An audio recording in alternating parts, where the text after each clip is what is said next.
and the audience. First of all, I want to congratulate Government of Jharkhand for convening this e-Jharkhand event. I was told in the morning, second in the series. And the organizers of the event, ELETS, they have made a elaborate arrangement for making huge participation from various sectors. Briefly, sir, I want to share how the DBT started or conceptualized.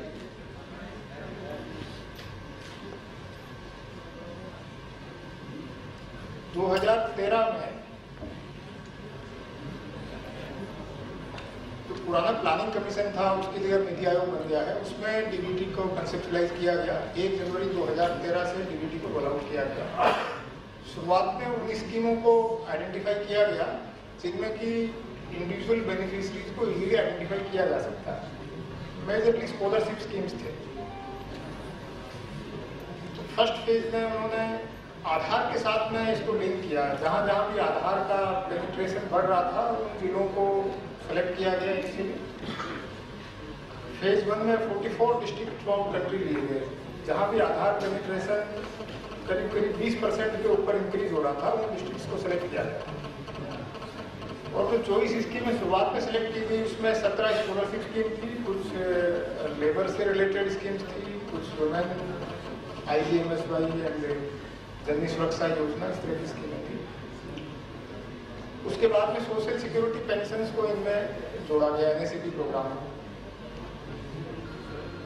और जून 2013 में फिर LPG में ये experiment शुरू किया, DBT and LPG। उसको भी 6 phases में स्केल अप किया गया। करीब 289 डिस्ट्रिक्ट तक उसको बढ़ाया गया, जब उसको फाइनली रोक दिया गया था। और उस पॉइंट ऑफ टाइम तक डीबीटी को सेकंड फेज में 121 जिलों में फैला दिया गया था, और करीब 27 स्कीम और 121 जिले, वहाँ तक डीबीटी चल रहा था। मीनवाइल इलेक्शन फेज आ गया और थोड़ा सा फोकस डीबीटी का कम हो गया। मीनवाइल डीबीटी को प्लानिंग कमीशन से उठा के डिपार्टमेंट ऑफ एक्सपेंडिचर में मिनिस्ट्री ऑफ फाइनेंस में शिफ्ट कर दिया गया। और मिनिस्ट्री ऑफ फाइनेंस में डीबीटी करीब 1 साल रहा। नई गवर्नमेंट आने के बाद में आधार के ऊपर काफ़ी सारा फोकस नई सरकार का आया, और डीबीटी पे भी उतना ही इक्वली इम्पोर्टेंट फोकस आया। तो प्राइम मिनिस्टर ने लास्ट सितंबर में उठा करके डीबीटी मिशन को कैबिनेट सेक्रेटरीट के अंदर में शिफ्ट कर दिया। Right now we are reporting to cabinet secretary through secretary coordination. और डीबीटी का एक रिन्यूड इन्फेसिस आ गया। 9 मई 2016 को प्राइम मिनिस्टर ने अभी रिव्यू किया था डीबीटी प्रोग्राम को हिमसेल्फ। फिर उन्होंने इसको इंटरेस्टेड काउंसिल में रिव्यू करवाया, फिर उन्होंने काउंसिल ऑफ मिनिस्टर में रिव्यू करवाया। फिर इस बार को असिस्टेंट सेक्रेटरीज का पोस्टिंग हुआ, तो उनको जो 3-4 इंपॉर्टेंट वर्क दिए गए, उसमें सबसे इंपॉर्टेंट वर्क उन्होंने डीबीटी असेसमेंट दे दिया। और पिछले करीब 1-1.5 महीने में हमने कैबिनेट सेक्रेटरी साहब के पास में करीब 25 मीटिंग्स डिफरेंट डिपार्टमेंट, जहाँ भी असिस्टेंट सेक्रेटरी पोस्टेड थे, तो रोज हमारा शाम को 6:30 बजे से रात को 8:30 बजे तक डेली मीटिंग्स हम लोगों ने की। अभी कल फिर एक मीटिंग, लास्ट मीटिंग है, वो ड्यू है। तो डेट पे आप समझ सकते हैं कि इसका फोकस जो है हाईएस्ट लेवल से इस प्रोग्राम की प्रायोरिटी है। मेन ऑब्जेक्टिव है कि जो हमारे रिफॉर्म चैनल्स हैं, डिलीवरी मैकेनिज्म है, इनको रिफॉर्म किया जाए। जो ट्रेडिशनल डिलीवरी मैकेनिज्म है वो बड़े आर्कियाक हैं, they are plagued with lot of difficulty, जैसा कि उनमें ओपेकनेस है, बेनिफिट्स टारगेटेड नहीं है, बिल फ्रीजेज है, करप्शन है, बेनिफिशरीज की कोटरी बन जाती है, उन्हीं बेनिफिशरीज को सभी तरह के बेनिफिट मिलते रहते हैं। All sort of problems are there with existing. जैसा कि सर ने कहा कि 1 रुपया वहाँ दिल्ली से चलता है और 15 पैसा पहुँचता है, इस तरह की एक कहावत थी। आज टेक्नोलॉजी जो है वो एक अपॉर्चुनिटी प्रोवाइड कर रही है गवर्नमेंट को कि अपनी जो इमेज है, गवर्नमेंट की जो इमेज है उसको इम्प्रूव किया जाए और गवर्नमेंट को पब्लिक इंटरफेस है उसको इम्प्रूव किया जाए यूजिंग टेक्नोलॉजी। और एट प्रेजेंट इसका इंटेंट है, सबसे बड़ी बात है कि ये जो पॉलिटिकल सिस्टम है उसमें ये इंटेंट है कि इसको किया जाए, केवल पोस्टरिंग नहीं। That is more important.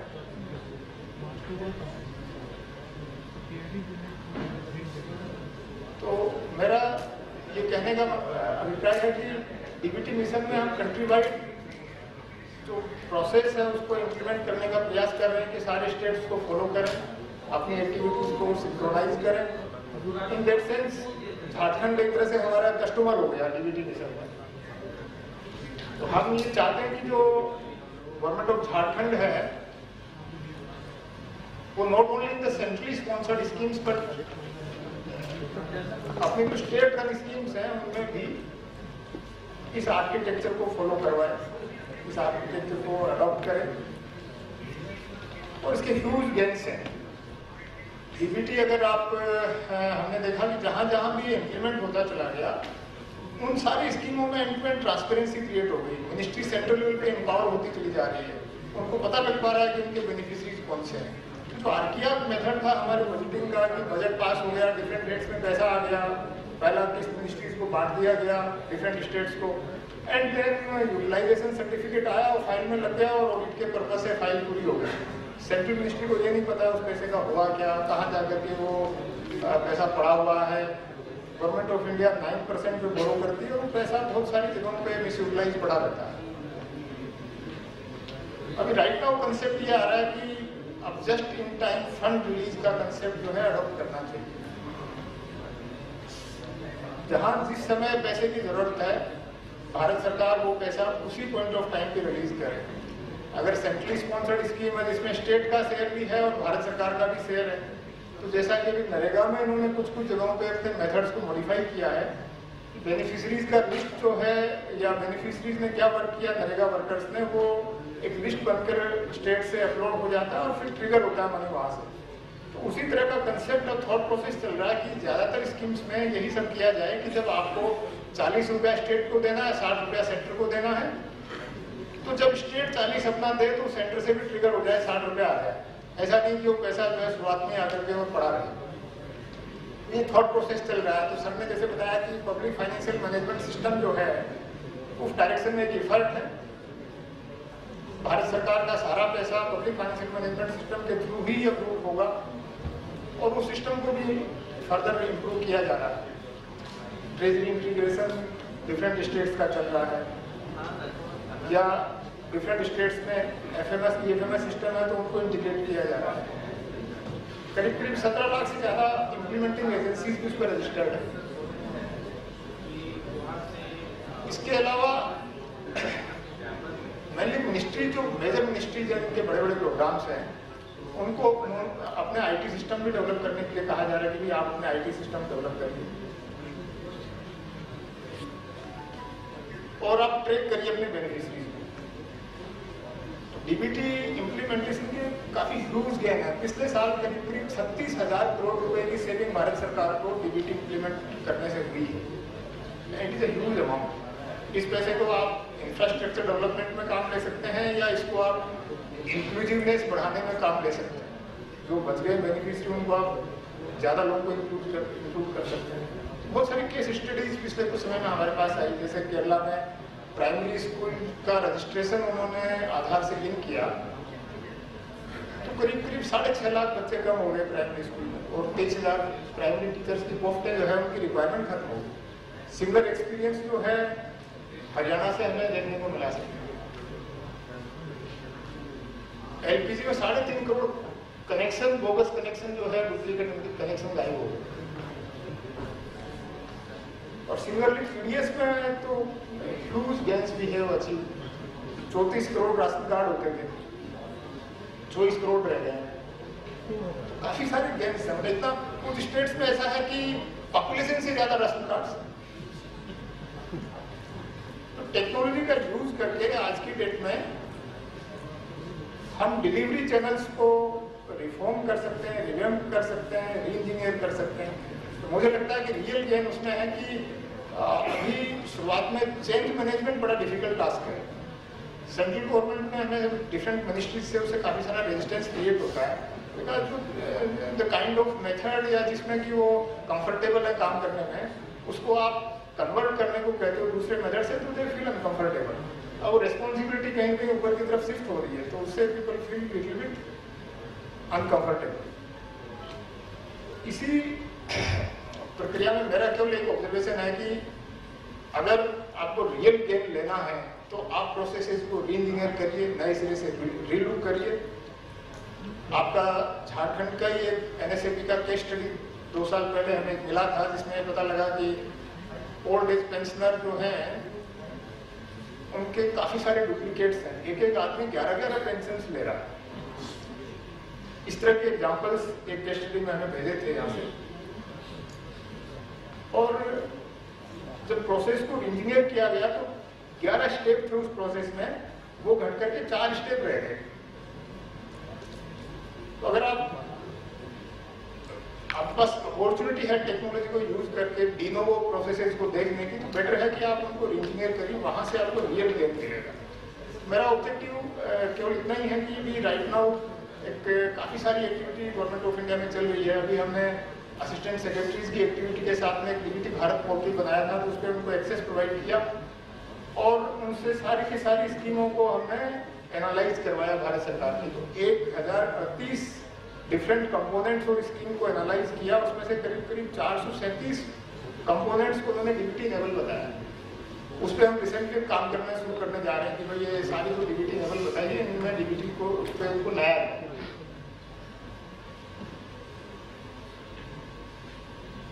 इसी तरह से एक जो बार बार क्वेश्चन आता है वो ये आता है कि हर डिपार्टमेंट डिनोवो बेनिफिशियरी तक कैसे जाए। क्या कोई ऐसा मेथड हो सकता है कि हम यूनिफाइड बेनिफिशियरी डेटाबेस एक बना लें और वहीं से सारे लोग जो है जिस भी डिपार्टमेंट को अपने स्कीम चलानी है वो अपने क्राइटेरिया सेट करे और वहां से अपने बेनिफिशियरीज की लिस्ट निकाल ले। तो एक कंसेप्ट चल रहा है सोशल सिक्योरिटी प्लेटफॉर्म डेवलप करने का, सर्वम करके उसको भी वहाँ पे थॉट प्रोसेस चल रहा है कंसेप्चुअलाइजिंग स्टेज में। तो 121 करोड़ बेनिफिशरीज जो है उनका एक डेटाबेस बनाया गया है और ये data hub and spoke model पे काम करे, फेडरेटेड हो, डायनामिक हो और इसमें कंटिन्यूसली अपडेशन, जैसे फैमिली में कई तरह के जैसे चेंजेस होते हैं, मैरिज हो गई या फैमिली के टुकड़े हो गए या माइग्रेशन हो गया, तो सारे चेंजेस रियल टाइम बेसिस पे टेक प्लेस करते रहे। तो जैसा पीडीएस में साफ कह रहे थे कि यहाँ ईपीडीएस या ई पोस्ट लगाने से पोर्टेबिलिटी क्रिएट हो जाएगी। अगर इस तरह का डेटाबेस कंट्री वाइड बन जाए तो आप नेशन वाइड पोर्टेबिलिटी प्रोवाइड कर सकते हैं बेनिफिट। तो गवर्नमेंट ऑफ इंडिया का थॉट प्रोसेस है कि इस डायरेक्शन में आगे बढ़ा जाए, टेक्नोलॉजी को पूरी तरह से लिवरेज किया जाए, टेक्नोलॉजी को यूज किया जाए और इसके लिए ज़रूरी है कि स्टेट्स अपने जो है एफर्ट्स को मल्टीप्लाई करें। अभी हमने एक पोर्टल डीबीटी भारत पोर्टल पिछले करीब 1.5 महीने पहले उसको लाइव किया है।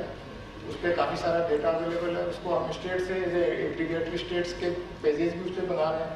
तो आपका जो स्टेट का डेटा है आप उसके साथ लिंक कर सकते हैं। एक जस्ट इंफॉर्मेशन आपको देना चाह रहा हूँ कि 9 मई की जो मीटिंग में प्राइम मिनिस्टर ने ये कहा कि भाई आप बाकी स्टेट को तो छोड़ दीजिए, कम से कम यूनियन टेरिटरीज जो डायरेक्टली आपके कंट्रोल में है एटलीस्ट उनमें तो आप 30 सितंबर तक डीबीटी करके बताओ। तो 30 सितंबर में अभी 26 तारीख को ही जो है इन्होंने होम सेक्रेटरी ने रिव्यू किया, कैबिनेट सेक्रेटरी भी रिसेंटली एक आध दिन में रिव्यू करेंगे उसको। मैं आपको बताना चाह रहा हूँ कि सारी यूनियन टेरिटरीज में 100% आधार बेस्ड डीबीटी जो है हो गया है। तो अब डीबीटी का नेक्स्ट स्टेप है आधार बेस्ड डीबीटी। आधार को लेकर लॉट ऑफ कंट्रोवर्सीज थी, सुप्रीम कोर्ट में कई सारे केसेस चल रहे थे। अभी इन्होंने आधार एक्ट पास कर दिया है, उसको नोटिफाई कर दिया है वेरियस सेक्शंस आधार एक्ट के नोटिफाई हो गए। सेक्शन 7 एक बड़ा इंपॉर्टेंट सेक्शन है आधार एक्ट का, जिसमें आप अगर किसी के पास आधार नहीं है तो पहले तो आप उसको इनेबल करें कि वो आधार ले ले नियरेस्ट आधार सेंटर से, और एक लिमिटेड पीरियड के बाद में अगर किसी आदमी के पास आधार है और वो आधार देना नहीं चाह रहा, तो then you can deny benefits to him. ये इस तरह के प्रोविजंस किए गए। गवर्नमेंट ऑफ महाराष्ट्र जो है आधार का स्ट्रिप डाउन वर्जन अपने स्टेट की रिक्वायरमेंट के हिसाब से अभी वो बनाने जा रहे हैं। तो मैं झारखंड से भी रिक्वेस्ट करूंगा कि आप लोग भी उस एक्ट को स्टडी करके अपने स्टेट स्कीम्स में जहाँ भी आपको लगता है कि बायोमेट्रिक ऑथेंटिकेशन आप लागू करना चाहते हैं, तो उस एक्ट का एक स्ट्रिप डाउन वर्जन आप लोग भी जो है उसको अपने प्रपोज कर सकते हैं। ये सारे के सारे इनेबलमेंट्स हैं। आज जेम ट्रिनिटी की बात बहुत होती है, जैसे डीबीटी बजवर्ड है, वैसे जेम ट्रिनिटी भी बजवर्ड है, जनधन आधार मोबाइल। तो ये इनेबलर्स हैं। करीब 25 करोड़ के आसपास जनधन अकाउंट खुले हैं, 40 करोड़ से ज़्यादा रुपया उनमें जमा हो गया, 105 करोड़ के करीब आधार दिए जा चुके हैं। आपके स्टेट में भी करीब 92% of the total population has been covered, और एडल्ट तो ऑलमोस्ट मेरे ख्याल से 100% आधार से कवर हो गया। तो आधार बेस्ड आप लॉट ऑफ एप्लीकेशंस आप ला सकते हैं, बेनिफिशियरीज को आप एक्यूरेटली आइडेंटिफाई कर सकते हैं, और यही गवर्नमेंट ऑफ इंडिया का इंटेंट है कि डिलीवरी मैकेनिज्म पूरी तरह से रिवर्क हो जाए, जिसको जो बेनिफिट मिल रहा है वो हैसल फ्री मैनर में मिले, और धीरे धीरे हम मूव करें रियल टाइम गवर्नेंस की तरफ, कि जिसका जो ड्यू है उसको आगे सरकार से मांगना नहीं पड़े। सरकार को पता होना चाहिए कि किस आदमी का क्या ड्यू है, उसको ऑटोमेटिकली फ्लो कर जाए। तो हम रियल टाइम गवर्नेंस की तरफ मूव करें, और ये आज की डेट में टेक्नोलॉजी ये प्रोवाइड करता है कि ऐसा कर सकते हैं। इंटरस्टेट काउंसिल मीटिंग में आपकी चीफ मिनिस्टर साहब ने जो है ये डिमांड की थी कि 2 प्रॉब्लम्स आ रही है। एक ये है कि रूरल एरिया में बैंकिंग चैनल्स नहीं है, और दूसरी प्रॉब्लम थी कि नेटवर्क कनेक्टिविटी कोई बहुत रिलायबल नहीं है। तो ये हर्डल्स हैं डीबीटी में। आपको एक फाइनेंशियल ट्रांजेक्शन अगर रिमोट और रूरल एरिया में करना है तो वहाँ रिलायबल नेटवर्क होना चाहिए, और साथ में वहाँ कोई फाइनेंशियल पॉइंट ऑफ प्रेजेंस होना चाहिए जो कैरी आउट कर सके। तो कैबिनेट सेक्रेटरी साहब ने ये कहा कि भाई ये डिपार्टमेंट ऑफ फाइनेंशियल सर्विसेज का एक क्राइटेरिया 5 किलोमीटर का सब सर्विस एरिया का, एंड दे आर सेइंग कि हमने 98% ऑफ द कंट्री को कवर कर रखा है। उन्होंने कहा कि भाई इस तरह के मिसनोमर से काम नहीं चलेगा। आप तो एक तरफ सारे विलेजेस की लिस्ट बनाओ, उस गांव के आगे आप लिखो कि उसमें किसी में बैंक ब्रांच है तो वो लिखो, पोस्ट ऑफिस है तो वो लिखो, एटीएम है तो वो लिखो, बैंकिंग करेस्पॉन्डेंट है तो लिखो, और ऐसे करके मुझे बताओ कि कितने गांव कवर्ड है। तो ये एक्सरसाइज डीबीटी मिशन ने उनको करके दी। अभी राइट नाउ कल फिर एक हमारी मीटिंग है इसी इशू को लेकर। तो सरप्राइजिंगली आप देखेंगे कि बैंक ब्रांचेज रूरल एरिया में केवल 43,000 है। गांव है 6,44,000, और बैंक ब्रांचेज केवल है 43,000। बैंक मित्र है 76,000, एटीएम से 39,000, पोस्ट ऑफिस जरूर थोड़ा सा उनका कवरेज अच्छा है, वो 1,31,000 के करीब पोस्ट ऑफिस है। कॉमन सर्विस सेंटर वैसे संख्या तो करीब 1,40,000 है, बट यूनिक विलेजेस में जो है ये केवल 86,000 है, और इनमें से केवल 12,000 एज ए बैंकिंग मित्र काम कर रहे हैं। तो सारा कवरेज हमने निकाला तो पता लगा कि केवल 1,74,000 विलेजेस में ही किसी न किसी तरह का सिंबॉलिक प्रेजेंस है। मतलब तो only 27% of the rural India is covered by some kind of financial point of presence. जब तक कि हम इसको मल्टीप्लाई करके हर विलेज में 2 या 3 फाइनेंशियल पॉइंट ऑफ प्रेजेंस नहीं बना पाते हैं, तब तक ये ड्रीम जो हम सोच रहे हैं ये अचीव होना मुश्किल है। और इसमें अभी थॉट प्रोसेस ये है कि जो फेयर प्राइस शॉप्स हैं उनको कन्वर्ट किया जाए बैंकिंग करेस्पॉन्डेंट में, बचे हुए जितने भी कॉमन सर्विस सेंटर्स हैं उनको कन्वर्ट किया जाए। आपकी टैक्स है, प्राइमरी एग्रीकल्चरल सोसाइटी जो है करीब 80-85,000 को भी है, उनको कन्वर्ट किया जाए। तो इस तरह के डिफरेंट चीज़ों को यूज किया जाए, और गवर्नमेंट ने इसी ऑब्जेक्टिव से 11 पेमेंट बैंक लाइसेंसेज जारी किए हैं, जिसमें इंडिया पोस्ट को भी किया है। तो जब वो पेमेंट बैंक अपने लाइसेंसेज रोल आउट करेंगे, स्पेशली खास करके मोबाइल कंपनीज जिनकी ऑलरेडी मेरे ख्याल से उनकी रीच है, सम काइंड ऑफ रिटेलर और some kind of presence in the villages is there, तब वो रियल सेंस में आपको ये जो 2 या 3 फाइनेंशियल पॉइंट ऑफ प्रेजेंस की हम बात कर रहे हैं वो शायद रियलाइज हो पाएगा। तो टेक्नोलॉजी का इस समय मेरे ख्याल से यूज करना भी हम सब के लिए इस समय प्राथमिकता है। गवर्नमेंट ऑफ इंडिया का इंटेंट है कि स्टेट गवर्नमेंट भी काफ़ी तेज़ी से आगे बढ़े, और उसी कॉन्टेक्स्ट में आपका ये जो प्रयास है सेकेंडरी झारखंड कन्वेंशन करवाने का, ये बड़ा एक सराहनीय प्रयास है। मैं आप सभी लोगों को बहुत बहुत धन्यवाद देता हूँ कि मुझे अवसर दिया यहाँ पे आके बोलने का।